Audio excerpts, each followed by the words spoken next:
Welcome back. This is Bilal and this lecture is based on Streptococcus.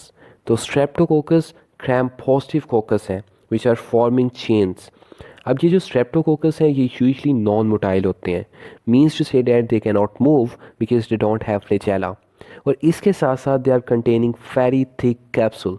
और just because of that capsule they can escape the process of phagocytosis. अब जो Streptococcus है वो basically facultative anaerobe है, यानी कि वो in the presence of oxygen और even in the absence of oxygen survive कर सकते हैं. Now if you are looking at the biochemical profile of streptococcus, then these streptococcus are oxidase negative and as well as these are catalase negative.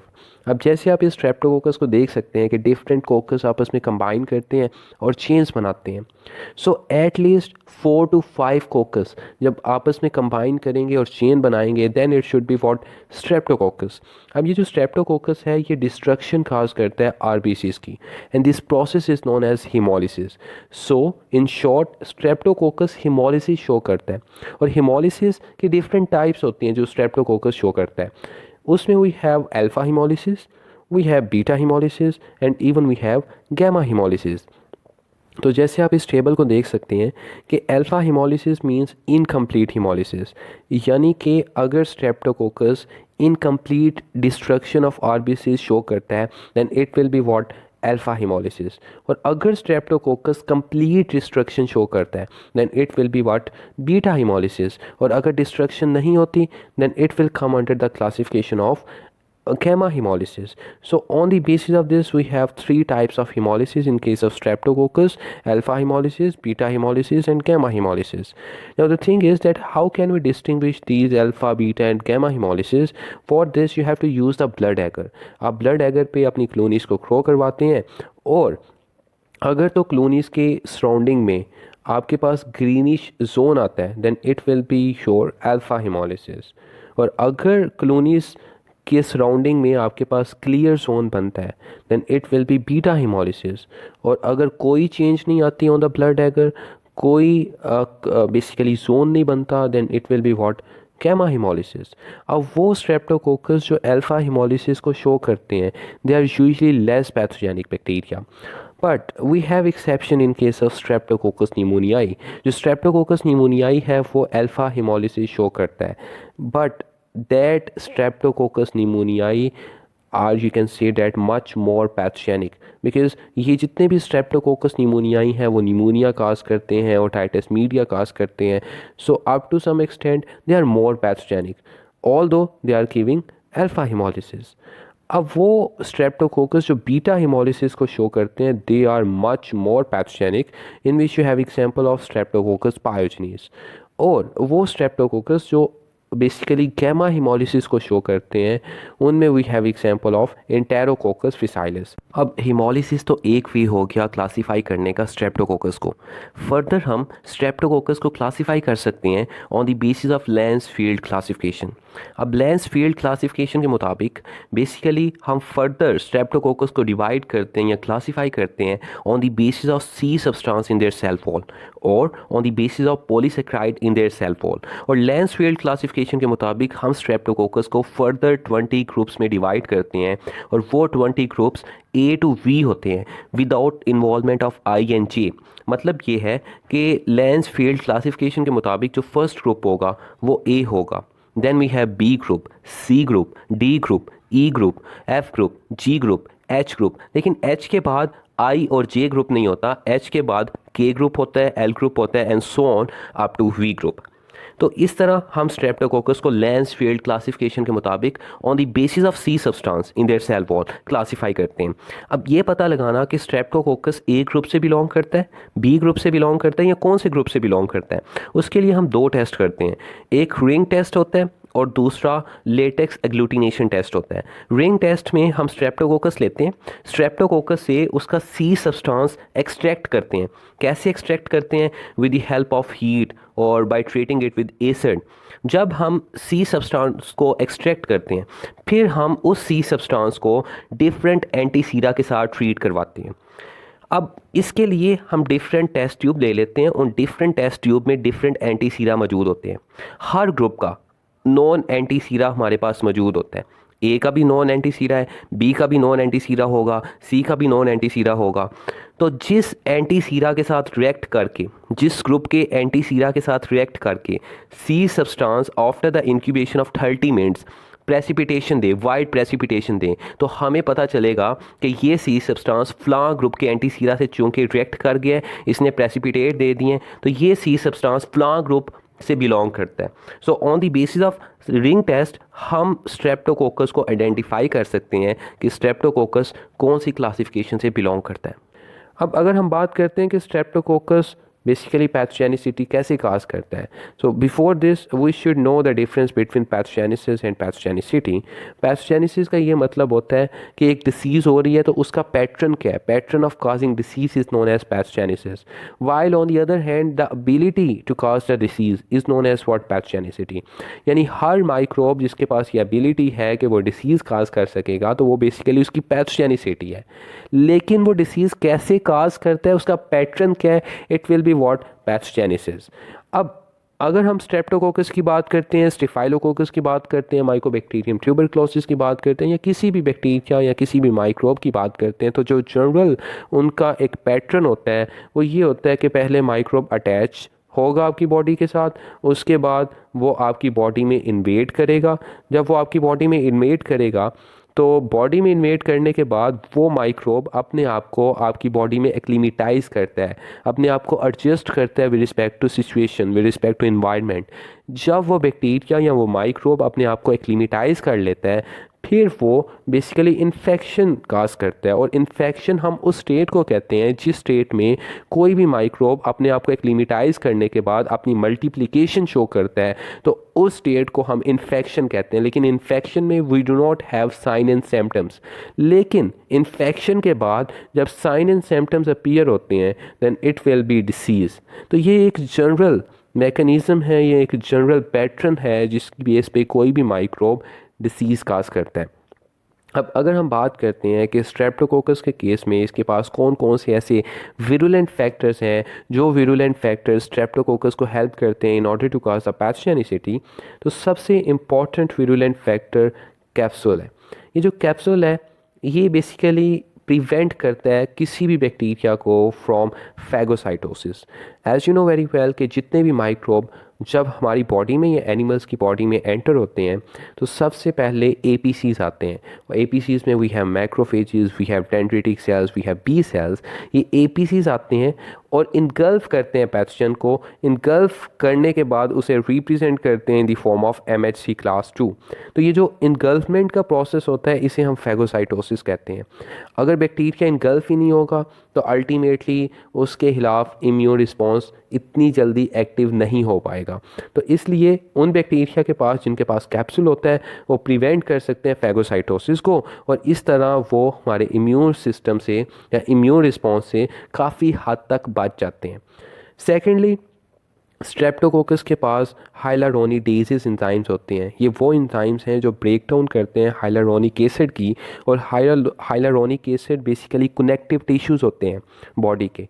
तो हाइलारोनिडेज ये वो enzyme है जो connective tissues को break करता है।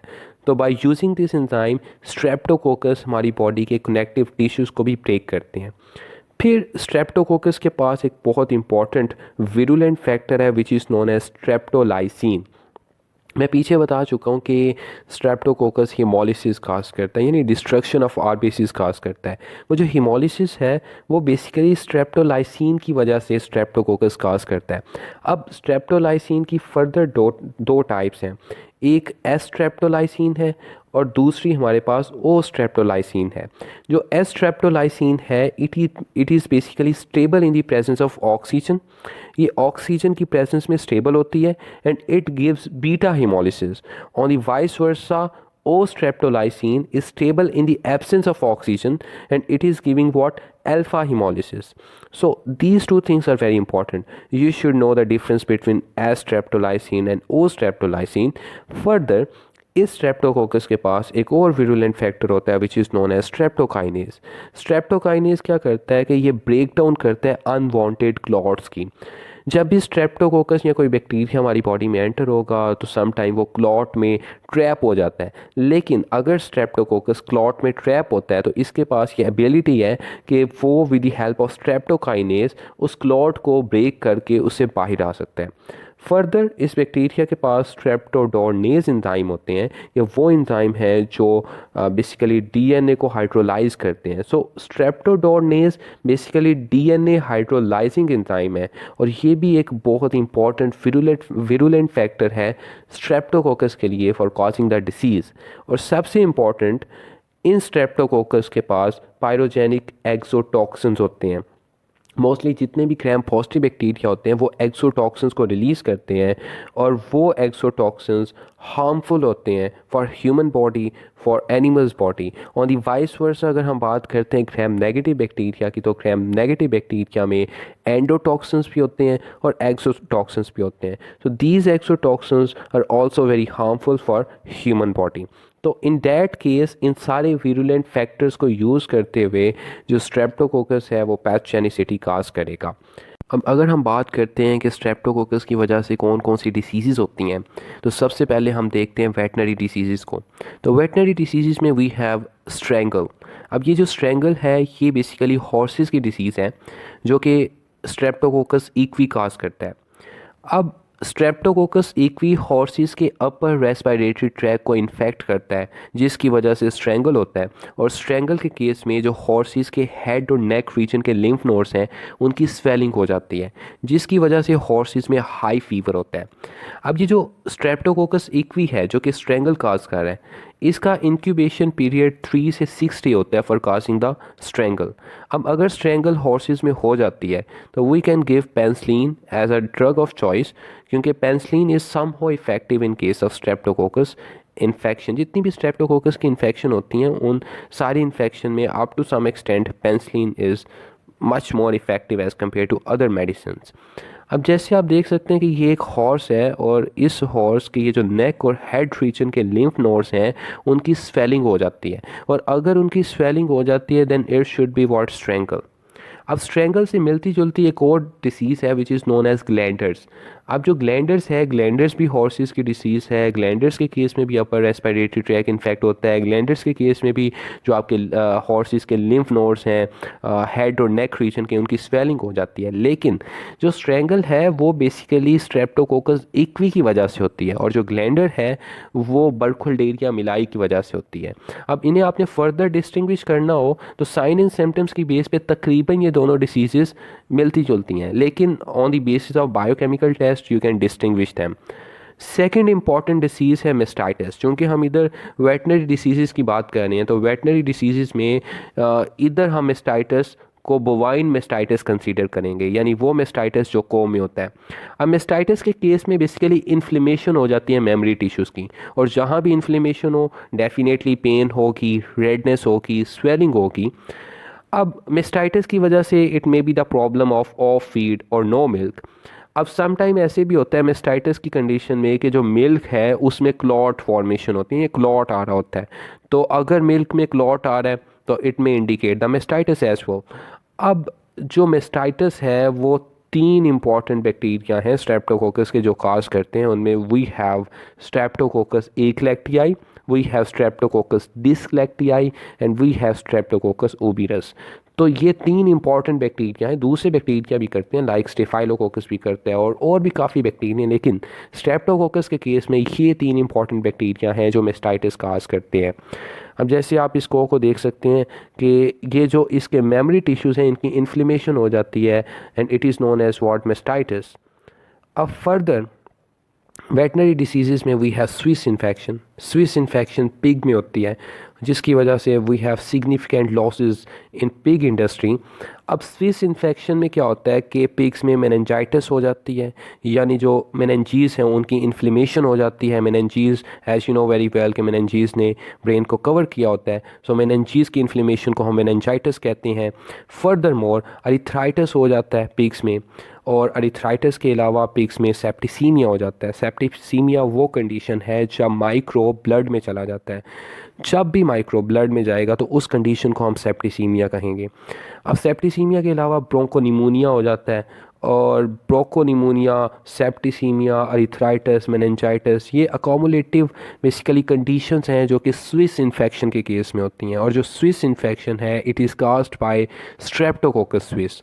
अब अगर हम इसकी ट्रीटमेंट की बात करते हैं तो again in case of Swiss infection we can give penicillin, and with this we can even give ampicillin.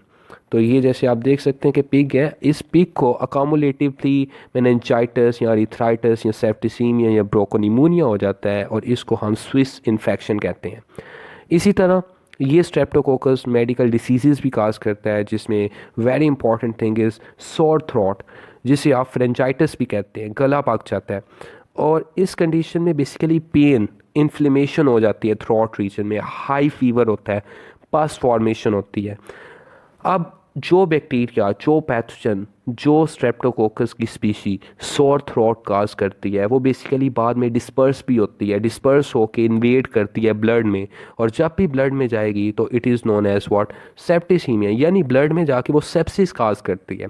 अब सेप्सिस जब काज करेगी, वो पैथोजन ब्लड में जाएगा, ब्लड में जाने के बाद वो जो हार्ट के मसल्स हैं उनको टारगेट करता है। उनको जब टारगेट करता है तो एंडोकार्डाइटिस की कंडीशन भी हो सकती है, और सम टाइम वो पैथोजन बेसिकली जो आपके ब्रेन की मेनिंजीज हैं उन तक जाता है, उनकी इन्फ्लेमेशन करता है, और मेनिंजाइटिस भी काज कर देता है। तो sore throat is very important thing, क्योंकि अगर सोर थ्रोट को बेसिकली आप प्रॉपरली ट्रीट नहीं करते, और अगर वो स्ट्रेप्टोकोकस पायोजिनीज की वजह से ही हो रहा है, क्योंकि जो स्ट्रेप्टोकोकस है उसकी जो फर्दर आगे स्पीशी है which is known as streptococcus pyogenes, उसकी वजह से ये सोर थ्रोट हो रहा है। और अगर ये सोर थ्रोट स्पेसिफिकली इस स्ट्रेप्टोकोकस पायोजिनीज की वजह से हो रहा है और उसे हमने प्रॉपरली ट्रीट नहीं किया, तो आफ्टर इफ़ेक्ट्स इसके ये हो सकते हैं कि ये स्ट्रेप्टोकोकस पायोजिनीज इन्वेड होगा, ब्लड में जाएगा, सेप्सिस काज करेगा,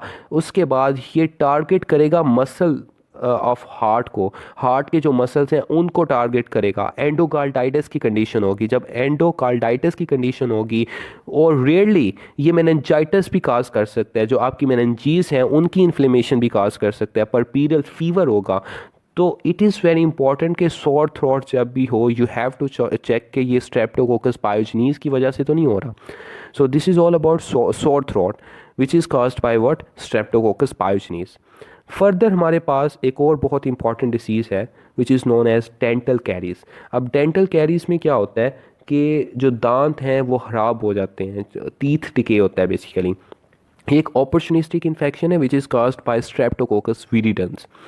अब जब भी आप कोई ऐसी डाइट लेते हैं which is enriched in sucrose, और वो सुक्रोज आपकी ओरल कैविटी में या आपके जो टीथ हैं, जो आपके दांत हैं, उनमें ट्रैप करती है, तो it will cause the favourable environment for bacteria to cause dental caries. फिर ये जो आपके पास स्ट्रेप्टोकोकस विरिडन है ये डेंटल कैरीज काज करता है। डेंटल कैरीज के रिज़ल्ट में या इसके आउटकम में डीमिनरलाइजेशन हो जाती है, जो आपके टीथ हैं वो डिके करते हैं और वो ख़राब हो जाते हैं। इसके भी आफ्टर इफ़ेक्ट्स हैं। So we have to check कि डेंटल कैरीज जो हुई है वो स्ट्रेप्टोकोकस विरिडेंस की वजह से तो नहीं है। अगर स्ट्रेप्टोकोकस विरिडेंस की वजह से है तो आफ्टर इफ़ेक्ट्स इसके भी कॉम्प्लिकेशंस होती हैं। Furthermore we have pneumonia, और ये निमोनिया बेसिकली नीमोकोकस की वजह से होता है या स्ट्रेप्टोकोकस निमोनियाई की वजह से होता है।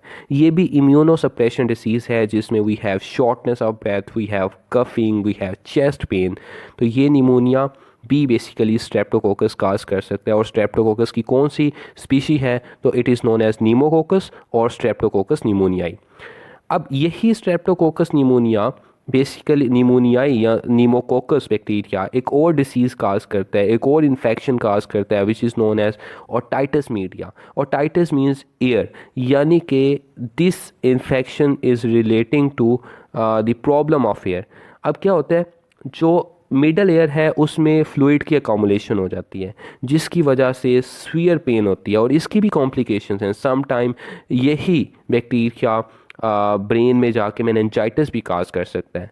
So as you can see this ear कि ये एक्सटर्नल एयर का पोर्शन है, ये मिडल एयर है। तो ये जो मिडल एयर है, इस पोर्शन में फ्लूइड की अकोमोलेशन होती है, जिसकी वजह से it will result in severe pain. तो ये कुछ इंपॉर्टेंट डिसीज़ थी जो स्ट्रेप्टोकोकस की वजह से होती हैं इन ह्यूमंस और इन मेडिकल। अब फर्दर अगर हम देखते हैं कि हमने स्ट्रेप्टोकोकस को डायग्नोस कैसे करना है, तो स्ट्रेप्टोकोकस को डायग्नोस करने के लिए first of all we have to take the sample लेने के बाद हम इसके मैक्रोस्कोपिक करैक्टरिस्टिक्स को चेक करने के लिए हम इस स्ट्रेप्टोकोकस को एगर पे ग्रो करेंगे। अब in that case we can use 2 agars, we can even use some MacConkey की agar and we should choose the blood agar. अब जो मेकॉन की एगर है, मेकॉन की एगर पे ग्रोथ नहीं आएगी, क्योंकि ये जो मेकॉन की एगर है ये बेसिकली सिलेक्टिव एगर है। ये एक सिलेक्टिव एगर है जिसकी बेस पे हम ग्राम पॉजिटिव को और ग्राम नेगेटिव को डिस्टिंग्विश करते हैं। मेकॉन की पे usually gram positive bacteria grow नहीं करते, लेकिन जो ग्राम नेगेटिव बैक्टीरिया हैं वो मेकॉन की पे ग्रो करते हैं।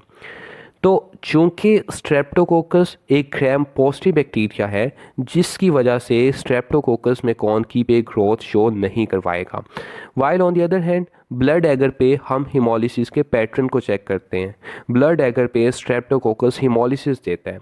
अब जो ब्लड एगर है उसमें जो हम हीमोलिसिस चेक करते हैं, हीमोलिसिस की डिफरेंट टाइप्स होती हैं। हम चेक करेंगे कि क्या ये ग्रीनिश जोन तो नहीं दे रहा। अगर तो वो ग्रीनिश जोन देगा around the colonies, then it should be indicated कि ये जो स्ट्रेप्टोकोकस है ये अल्फा हीमोलिसिस दे रहा है। फिर हम चेक करेंगे क्या ये क्लोनिस के अराउंड क्लियर जोन तो नहीं दे रहा। अगर तो वो क्लियर जोन देगा then it will be indicated कि जो स्ट्रेप्टोकोकस है वो बीटा हीमोलिसिस दे रहा है। और इसी तरह अगर कोई चेंज नहीं आता ब्लड एगर पे, कोई आपके पास हीमोलिसिस नहीं होती, तो it will be indicated what, gamma haemolysis. तो इस तरह हम हीमोलिसिस के पैटर्न को चेक करते हैं ऑन द ब्लड एगर। अब ब्लड एगर पे जो भी क्लोनीज आती हैं, उन क्लोनीज को लेके आप स्टेनिंग कर सकते हैं। स्टेनिंग आप इसलिए करते हैं in order to check the microscopic characters. जब आप स्टेनिंग करते हैं तो you should do the Gram staining. अब ग्राम स्टेनिंग जब भी करेंगे तो ग्राम स्टेनिंग में ये पर्पल बैक्टीरिया आएंगे, पर्पल ग्राम पॉजिटिव कोकस आएंगे which should be present in the form of chains. अब ग्राम स्टेनिंग के केस में ये होता है कि जो ग्राम पॉजिटिव बैक्टीरिया होते हैं वो पर्पल शो होते हैं, क्योंकि उन्होंने क्रिस्टल वायलेट को रिटेन किया होता है। लेकिन जो ग्राम नेगेटिव बैक्टीरिया होते हैं वो पिंक शो हो रहे होते हैं। अब जो माइक्रोस्कोप के अंडर अगर तो purple bacteria with कोकस in chains show होंगे तो it should indicate what, streptococcus. अब स्टेनिंग के बाद फर्दर हम इसके बायोकेमिकल टेस्टिंग करते हैं। इसमें हम कैटालेस टेस्ट करते हैं और हम ऑक्सीडेज टेस्ट करते हैं। कैटालेस टेस्ट यूजुअली नेगेटिव होता है और ऑक्सीडेज टेस्ट भी यूजुअली नेगेटिव होता है इन केस ऑफ स्ट्रेप्टोकोकस। अब ये टेस्टिंग करने के बाद आप पीसीआर भी कर सकते हैं फॉर फर्दर कंफर्मेशन। पीसीआर करने के बाद एग्जैक्टली पता चल जाता है आइदर इट इज़ स्ट्रेप्टोकोकस और नॉट। तो ये सारा प्रोसीजर था in order to do the diagnosis of streptococcus. अब अगर हम देखते हैं कि यूजुअली हम कौन कौन सी ट्रीटमेंट्स यूज़ करते हैं इन केस ऑफ स्ट्रेप्टोकोकस, तो we can use the penicillin, we can even use ampicillin and we can use amoxicillin. तो इसके अलावा भी कुछ मेडिसिन्स हैं, but usually we recommend that 3 medicines in case of streptococcus. So that's all about that what is streptococcus, ये pathogenicity cause कैसे करता है, कौन कौन से विरुलेंट फैक्टर्स हैं जो कि बेसिकली स्ट्रेप्टोकोकस को पैथोजेनिसिटी काज करने में हेल्प करते हैं, वेटनरी डिसीज़ कौन कौन सी हैं, मेडिकल डिसीज़ कौन कौन सी हैं जो कि स्ट्रेप्टोकोकस काज करता है, इसकी हम डायग्नोसिस कैसे कर सकते हैं, और इन दी एंड कौन कौन सी पॉसिबल ट्रीटमेंट्स हैं in case of streptococcus. So that's all.